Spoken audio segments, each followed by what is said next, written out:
Good afternoon, everyone. Hope you're good. Welcome back. Hope you had a good weekend. Those that are regular listeners, we come live at 12:30 till 1 o'clock in your lunch break. If you're in the UK, clocks went back, didn't they? Did anyone get caught out? I think digital devices mean that few people get caught out now. Don't know if anyone else's kids didn't get the memo, but mine don't sleep anyway. So yeah, hardly noticed it. Hope you're all good. Please do let me know if you can hear me loud and clear. You know how paranoid I am. Say hello in the comments section.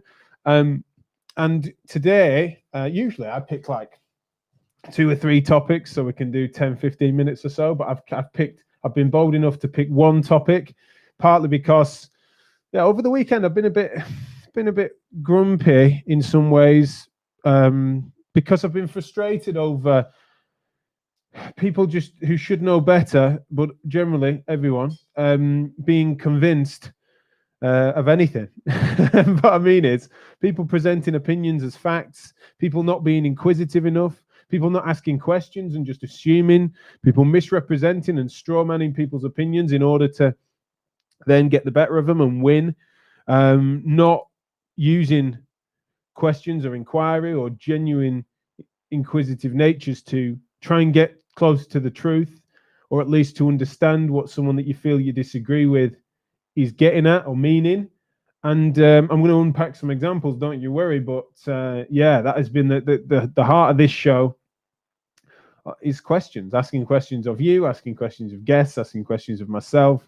It's kind of everything that's made me tick. It's everything that I think has hopefully shone a light that's been positive in our industry. And yet I think that those forces shouldn't be taken for granted, and that many people in various different topics, and we're all guilty of it, by the way, so it might well be that I'm speaking directly to you on this, right?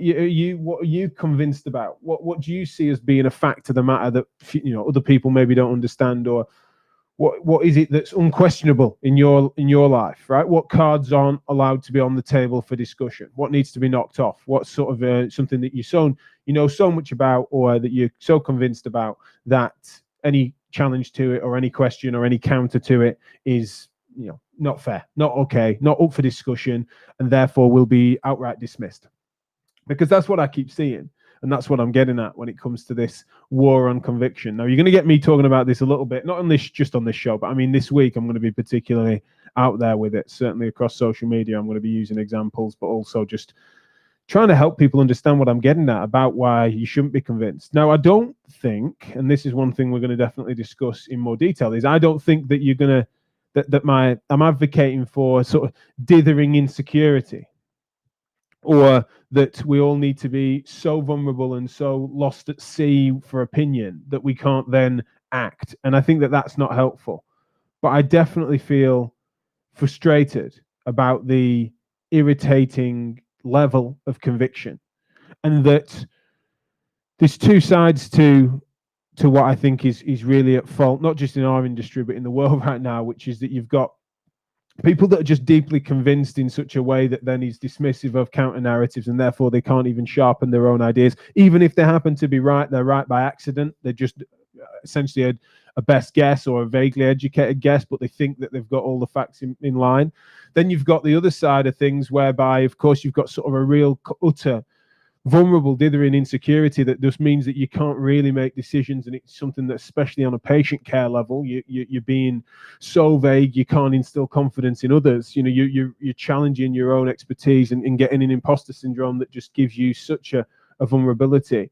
And so I'm not advocating for that, but similarly, some of the traits that come from that, some of those exposing aspects are essential. And you sooner give me someone like that can be help to be reassured in a direction to recognize their own expertise, than give me someone that's just constantly convinced on certain things. And I'm meaning everything in and out of industry here, by the way. And I'm going to use some examples, but I hope you can recognize some of the people that I'm talking about, and also recognize it in yourself. And there are certain topics that bring out the worst in people in this space. Sport is one, right? So I'm even going that way, right? I'm giving you, if you are in a blinkered delusion that your team is always on the wrong side of decisions. He's always on the wrong side of fairness, and that there's, you become a conspiracy theorist, even if it's something like that, which arguably matters less than some of the other issues in around healthcare and beyond. But that's the sort of thing I'm meaning, right? That conviction of one thing or another, even in that space of sport. Politics is classic. It's just sort of massively irritating. These things are complex, fraught issues that really smart people, really thoughtful people can disagree with, because there's some oohs and ahs in and around it. That there's people that are predisposed to certain biases that they then lean in or out of, and on an issue by issue basis, I just hate the fact that you've got some people that are just so convinced in one particular direction that they then start to present their opinion as if fact. And what I'm getting at with that is, because how am I differentiating blind conviction with actual factual expertise, right? Who am I to do that? I'll tell you what, if I can ask a basic question and give someone pause for thought. So someone's completely convinced of a something, whatever it might be, and I then think about it briefly, and I suppose a bit of a contrarian nature in me, but I might even agree with them wholeheartedly. Often I am doing. But then thinking, well, how do you square this circle? How do you account for this classic counter narrative to yours? And that gives them pause for thought. I haven't thought about it like that. That is embarrassing, utterly embarrassing. If you're completely convinced of something, yet a very simple, not even being clever about it, but just giving them how do you weigh it up against this? How does that play in this context? Have you put this filter on it? And they've not. Or, oh, that's an interesting point. I've not thought about it like that. You should be mortally embarrassed that you've not given that thought. Not because you should think about every angle of everything, but unless you have appropriately given a depth of thought or respect to the topic, what on earth are you doing being convinced? In what way? Especially, and I'm speaking much of the time here to professionals, right? Professionals who are having to wade through ambiguity. Professionals that are recognizing in our space, particularly in MSK or in healthcare or wherever it is you situated that's brought you to listening to this. It sort of fascinates me that most of the time, if you're even bothering with me for more than 2 minutes, you're going to be someone that's recognizing the oohs and ahs and the tug of war and the changes and the youth of the profession, of the industry, that means that we're having to adapt and change on a regular basis. Yet, in other sides of your life, utter conviction, despite having not been exposed to the variety of different opinions around that topic. Honestly, if you're recognizing that in yourself, I want you to be embarrassed. If you have examples in which I feel like I'm making a mistake, am I having too much conviction about there being a problem with conviction? Potentially, let's have it. Because I think that one of the strongest arguments in favor of conviction is which you can then instill confidence. And so even if you're only 80% there, having this, feeling that is sufficient to be a threshold for fact means you can instill confidence in others. But, generally speaking, I'm just frustrated at the fact that so many people are allowing themselves to think that they've got it not just so right that they would share that opinion, right? I feel like people that aren't willing to sort of offer where they're up to as an opinion is a shame and a frustration. I'm talking about people that are then saying, here's a fact of the matter, when actually what they're doing is, here's my opinion. It might even be a right one, like I said, but it's more that they are then sort of not open to a counter. They're not open to a back and forth about why someone might think differently, because they've allowed themselves to be blinkered. And I'm using examples here with regards to sport, even politics, mechanism of effective interventions, the best route forward for be that professions or industries or patients. Some of the things we've talked about on this show with regards to the balance of subjective and objective variables, like how much do you weight someone's lived experience with the broader data, and that there's so many people that are convinced on an empirical level that a statistical view of the world is going to be one that reveals more answers. There's going to be people that then offer a suggestion that an anecdote is gospel in such a way that then we should enact policy on that, and then again having that conviction that then is not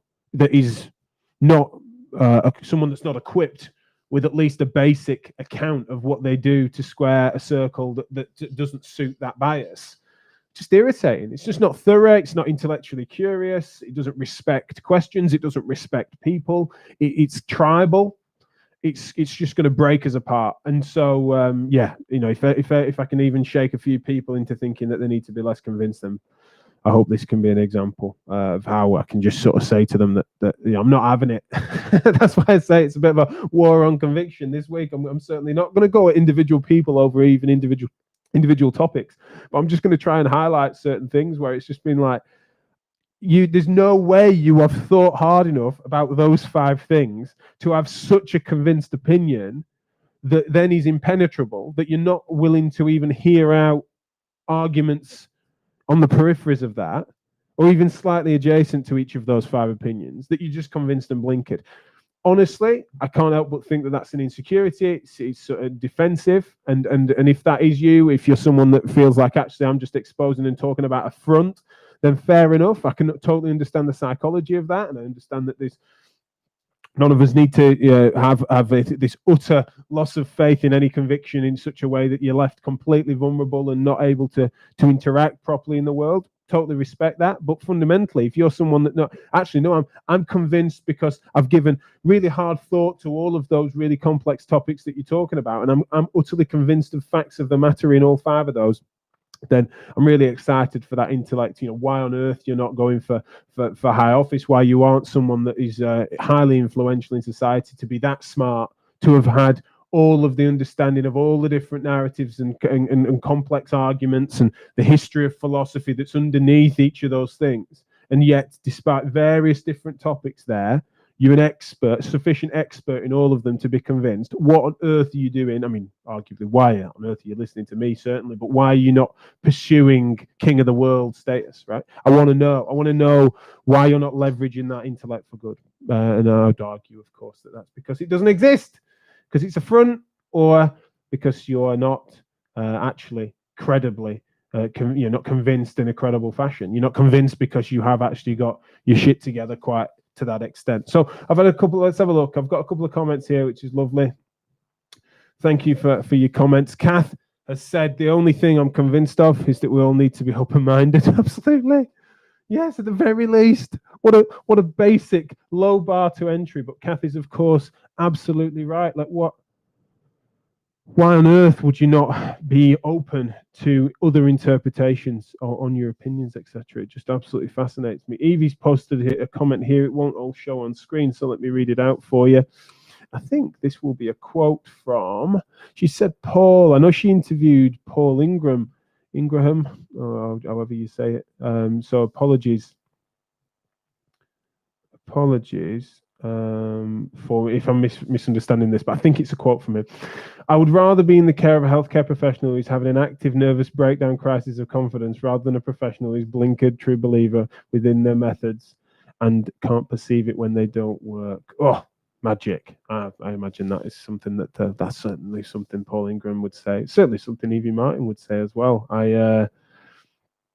I really enjoy that, and there's a quote. There's a link there. Please do go and follow that. I imagine that's gonna whatever's come from that, whatever that quote's come from, is going to be well worth your time. So thank you, Evie, for posting that, and I would agree.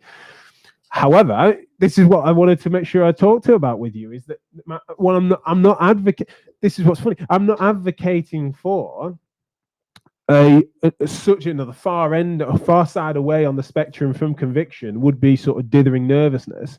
And you might be able to tell that I've got at least a sufficient threshold competence level within having self-esteem, right? I'm someone that is willing to state my case. But what I'm getting at, and this is what's important to me, is if you feel I'm actually succumbing to all the things I'm just railing against, and you feel actually I'm someone that's constantly presenting an opinion as fact, and I'm actually someone that you see as being, well, I've never met anyone more convinced than you, right? That's unfortunately, I'm sorry if I've come across that way. However, what I'm getting at is, and the reason I'm always framing things in questions and wanting to weigh things up, is because I'm mortified by that. Honestly, because partly, like I've just said, I just don't think it's authentic. I don't think it's true. I don't think folk are smart. I mean, I'm constantly meeting people far smarter than me, but God forbid how smart they'd need to be to do what I've just described across 5 completely different topics. But you meet people that are just as convinced and that will go into bat for and to actually be so convinced that they will be utterly dismissive and disrespectful and ridiculing of another side. Now that's something that in a comedy level I'm forever doing stuff like that. Where I love satire and stuff like that, and I love ribbing certain things, especially when it's something that's sort of a powerful or an ascendant narrative. I love to shake things up that way. So I'm not averse to it, and I'm not saying that I'm not my opinion isn't strong enough sometimes to then want to even ridicule another side or point of view, right? Things that I think should be up for comedic purpose, right? Someone that, oh well, no, let's hear out the flat earthers and no, let's not ridicule them at all, right? Certainly, that's somewhere that I'm pretty damn convinced the world is round. But the fact that some people will take that level of conviction and then apply that across a number of fraught and complex issues in which brilliant and thoughtful experts are otherwise also countering their point, but they're still convinced. And that arrogance that seems to come from it. See, arrogance in some, it's just insecurity in others. And those phenomena need to be poked at because we're not going to get anywhere otherwise. So anyway, I'm ranting again. There's some brilliant comments coming in again. Thank you, Evie. She's managed to clarify that Paul Ingraham was in fact responsible for that brilliant quote. Not surprised. He's brilliant. Gemma said, great and lively today, too. Love it. Thank you. I'm glad. I'm well up for a few of you telling me to pipe down. Jenny's offering a clap to Kath's point, which let's bring that back in. Fantastic. The only thing I'm convinced of is we need to be open-minded. That is the entry point, right? I'm not saying that that's enough, right? If your mind's too open, your brains will fall out, right? Like I just said. Oh, well, let's keep a balanced point of view. Let's hear out said flat earthers, right? It might be useful to understand where they're coming to, so you can be scalpel sharp on how you critique that nonsense. But generally speaking, it's more that basically you're hearing out other points of view, that you're not so convinced that, as I said before, even a simple counter narrative from me can sometimes mean that, oh no, I've not thought about it like that. It's like, well, don't you dare be convinced of something if you've not thought about it from at least a couple of basic other angles. It's massively irritating. Now I'm going to put this up on screen, but it's again too long for it to show all of it. But this is from Becky, aka Betty DeMott Horton. She said, I wonder how much the fact that these conversations tend to happen on social media or virtually now does polarize us and makes us defensive. I often think these challenges and conversations would be more constructive and possibly a bit kinder if we were sat in the pub together. Absolutely. And that's what terrifies me about said bloody new normal. Bollocks to that. I want some old normal back. I want to be able to be within spitting distance of someone in a pub again, to be able to do that. I think it's really important. I really am. Becky's absolutely right there, is that even before the pandemic, the ability for people to be keyboard warriors or to use technology in such a way that is not leaning into our evolved traits and instincts, right? On a basic level, I've mentioned evolutionary biology being a bit of a nerd fest for me anyway, but on a communicative level, when I think about sort of combative interviews, etc., and one of the reasons why we tried until recently, of course, to do most Physio Matters things in person is because the evolved nature of me getting into a discussion with someone means that if that escalates beyond the point of reason or beyond the point in which either party is going to comply with that, then violence could ensue. Now, incredibly rare, and of course, over a professional topic, you'd be surprised. But what I mean is you're regulating conversation in such a way with someone that if shit goes wrong, then fisticuffs could occur, right? I'm a bit old England there for calling it fisticuffs. But yeah, a fight could break out, violence could ensue, right? And in an evolved state, as clever monkeys as we are, we could just end up scrapping. So you end up better regulating conversation. As soon as there's a screen there, then the equivalent to be what, hanging up on each other, or for that to then be escalated into some sort of vengeance or press war. So the in-person aspect is important, and especially think about amongst friends, amongst family, about trying to really understand that connection. You see, incredibly vital, and so I think Becky's absolutely well onto something there, and the power of communication in person, but also just the power of touch. You know, the fact that, you know, let's not underestimate, I mean, the amount of brilliant social science that's been done on power of handshakes, hugs, etc. It's really something that we need to think more carefully on. It is frustrating for me. Now, Kath has said, As an older physio, I've already been absolutely convinced on many treatment approaches over the years, older and wiser now. Yeah, on the MSK front, like imagine that we've all been so convinced in certain directions, but then fortunately, I would say that we weren't convinced clearly enough to not, to still be on that path. If you're someone that's managed to even flick between them, or eventually something shakes your foundations to your conviction or convincing yourself on a certain modality, and especially it's more not necessarily being into modalities or being into styles of care, styles of practice, as I call them. It's if you're convinced of that being the best thing since sliced bread, and the reason it's working with your patients, you're so convinced of that being one thing, right? I love this thing, and it's going to be the best thing, and everyone should do it because it's doing this to humans. And in each of those steps, you're sort of allowing yourself to be biased in a way that's not healthy. But yeah, Kath's absolutely great point there. Paula has said she loves the challenge, loves having her mind changed. Absolutely. Yeah, there's no better feeling than that, I think. I mean, I'm a sado for it, where I love it when I encounter something I haven't considered. But I would be so embarrassed if I was saying, this is something I'm utterly convinced of, and then someone was to give me such a basic angle that means that, it's giving me pause. But actually what happens is that opinion that's then challenged me and made me change my mind, or made me realize there's a weakness to my argument, that it should refine and make robust the points I was already making, unless that was completely backwards. It could completely counter it, don't get me wrong, but Gemma's made a great point here, saying she misses hugs and human contact. I bet. I do too, definitely. I'm certainly a hugger. I don't hug many patients, don't get me wrong. I'm a handshaker for that, but I'm a hugger, absolutely. I miss that. Let's get the old normal back in some place. Evie said, just ring people up, have a chat if you find yourself getting pissed off with them on social media. Well, one of the reasons for this show is if when I get into any, especially over this topic over this week, I'm going to call it a war. So maybe I'm being a bit aggressive, a war on conviction. So I'm not convinced that it's going to be effective. But if I get into a back and forth with people, and the ability for me to be on this show, say, come on the show, let's talk about it. That's part of the reason we're doing this, is because, yeah, absolutely, we should be. However, don't tie yourself up with people that don't wish you well. That's one of the things that to be clear on, is if you get into a back and forth on social media with people, even interprofessionally, I know it seems funny, but they could just be arseholes, because they exist, right? A certain percentage of people, and it's a small one, I think. I try and see the best in people, but they might not be worth your time. They might just be arseholes. So be careful. Don't drag yourself into discussion and debate with people that don't wish you well, or don't actually want to try and make progress. They might just be in it to win it.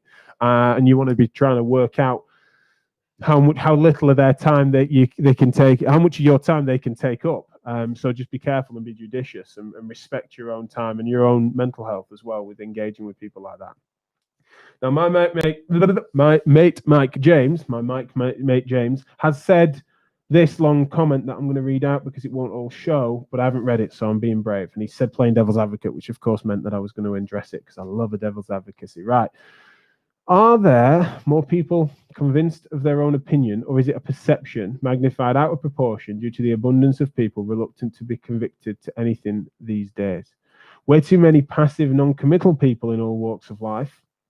Oh, sorry, it's just shifted there. Another comment coming in does that. All walks of life. Therefore, an opinion can be misinterpreted as a strong opinion that can't be challenged by the sheer nature of someone that does have a commitment to an opinion. Lovely point. Now, I don't know if you were there, Mike, earlier when I was on the show, when I was just saying that a lot of this is sometimes that there is a bit of a front where someone feels obliged to be convinced, or feels that they need to comply within other corners of their ideology, that other people within their tribe, or they want to be they think they're being consistent within a certain worldview, that it follows on. I usually oppose that person, those people, that tribe. Therefore, I'm going to comply with it, even though I've never looked into it. I don't really think about it. And so it becomes just ideological. And there's a lot of that. There's a conviction that's not true conviction. It's just almost like a fraudulent mask or front, that there's an insecurity. There are people that just won't make a call, and unfortunately they're being too sort of dithery, and that on when you've got a more overt right and wrong, or you've got something that is quite objectively false, and then people are constantly trying to make a false equivalence between two ends of a spectrum. I'm concerned of that as well. I see a lot of problems with people that are sat on the fence or inferring that they are, that aren't engaging with arguments, right? I don't like that. I don't like that passive nature that some people have. However, I have a lot more. I think that there's more room to try and bring out the opinions of, because that's the thing that often people with private opinions, these are people that often they're not sat on the fence as much as they're suggesting. They're just publicly wanting to be on the fence because unfortunately the convinced arseholes will then start to berate them. So I've got more faith for the fact that you can then bait those opinions out publicly. One of the reasons for this show and why I love the comments section here.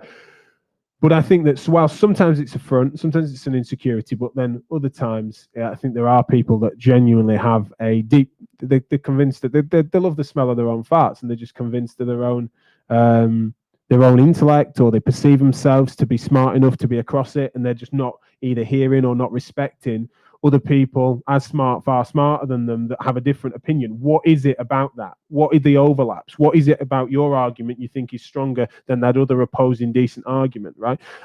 Boring. I'm always quoting this. I don't think I have on this show, so I'll indulge it. But one of my favorite quotes is from John Stuart Mill in On Liberty. He said, "He who knows," oh, I'm going to get it wrong now. "He who knows little," what is it? Oh, I'm going to fluff my lines here. One of my favorite quotes. I'm forgetting it.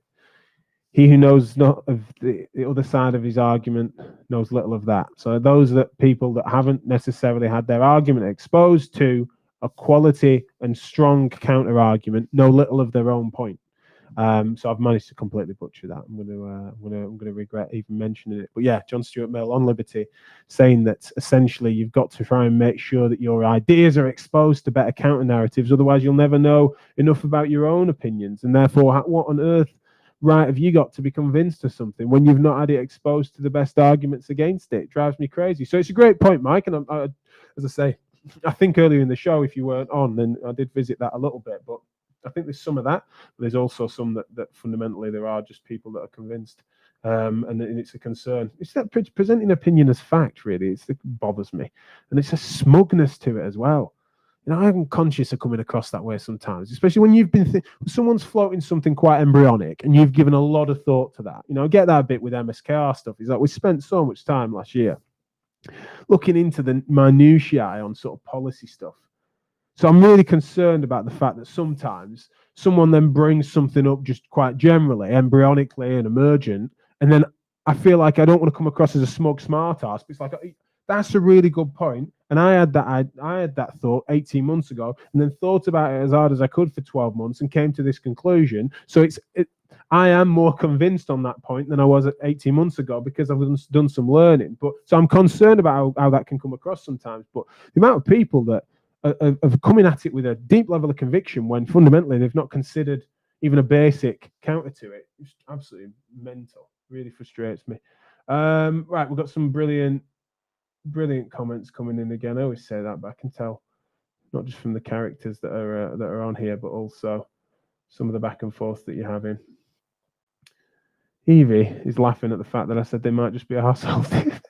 They sometimes forget that, especially interprofessionally. I've not seen any evidence that physiotherapists, MSK therapists of any persuasion have a lower percentage of arsehole than the general population, of which we'd all agree that some people are arseholes. So I'm always fascinated the fact that people sometimes make the mistake of giving everyone the benefit of the doubt when they could just be arseholes. We've all worked with them, haven't we? Let's not pretend. Although, yeah, you could be polite and say like Gemma did. She said they're a plonker, just a plonker. And so it feels quite posh for you, Gem, actually calling someone a plonker. Jenny said, I'm in good form today. Being cheerful brings out the best in all of us. I don't know how cheerful. Maybe, I don't know. I worry that maybe she's being sarky. Maybe I'm being grumpy. I don't know how cheerful it is, but yeah. Evie's good point here. Feeling like you're right feels really good. Yeah, but it's so superficial, isn't it? It's so short-lived. And Paula, trust me, I am not just going on about things here in industry and MSK and healthcare and stuff, right? Politics is where it's utterly rife. Utterly rife. Drives me crazy. I've got some pretty feisty and spicy politics. You'll hear this come out in this show more often than not. We've got a great show tomorrow. I think it's tomorrow. Let me just double check. I've got John Ware on the show tomorrow, who's on the right of US politics, doing what Sandy did last week, and but this time talking a little bit about his take on the matter there. So we're gonna have a bit more of a political show tomorrow. Want to hear his side of things from that, especially healthcare in the US, etc. So it's where some deep convictions, and I don't mean deep. Don't have decisions, just sit on the fence. That's not what I'm on about. I'm just meaning like there's got to be something underneath it. Like, what's underneath your opinion? Anyway, I'm repeating myself here, aren't I? What am I like? Kath, bringing the fire today. Kath Piper, you're going to need to come on the show soon because you're making far better points in the comment section than I am on these shows these days, I think. So if you're up for it, Kath, then please get in touch. I'd love to have you on the show. David Butler talked of evolving clinical maturity. Maturity is about listening, learning, recognizing, and being tolerant of uncertainty. Just bringing the quotes today. Thanks, Kath. Please come on the show. That would be lovely. Gemma's rejected my accusation. Never been posh. They're definitely plonkers in the world. There are plonkers, yeah. It's just it feels a polite term, does plonker. I'm out of time, and I usually keep to time on these. Thank you so much, and sorry for the rant today. Please do keep the comments coming. Drop me some messages if you feel that there's anything else that you want me to unpack. If there are any, especially any, please bring any accusations of hypocrisy. If this has actually come across as too much conviction for your taste, or if you feel that there are areas in which I feel that you feel that I'm more closed-minded than I should be, I'd love to hear that, because I definitely want to refine. It's not your job to sort of tidy up my style, but it's definitely somewhere that I'm conscious of, and I think that I always describe the fact that I have a hypocrisy allergy. I really am bothered about the fact that I want to be consistent, and it's really important to my personal philosophy that I am consistent. And it doesn't mean that I'm not wrong. It just means that I'm trying to do things right, and that I'm constantly striving to be better. And also that the ends never justifies the means for me, right? Not about trying to win, it's trying to understand. And that sometimes just an act of inquiry sometimes exposes untruths in others. And therefore I'm not one that's sort of seen as being passive, but I'm definitely wanting to pursue a better understanding of truth. And one of the things that gets in the way of that is people being blinkered and convinced in certain directions. And I don't care what it is. As I said, sport, politics, current affairs, healthcare, mechanisms of effect, just be more inquisitive, because you're usually, as I said, full of shit. Right. Becky said, great, passionate chat today. Reckons I need a lie down or even a massage after that. Sign me up. Absolutely. Get me a massage any day of the week. That'd be lovely. Thank you very much. And thanks for tuning in. I'm over time. And so I will love you and leave you. Have a nice day. I'll see you tomorrow for more Tuning It Over.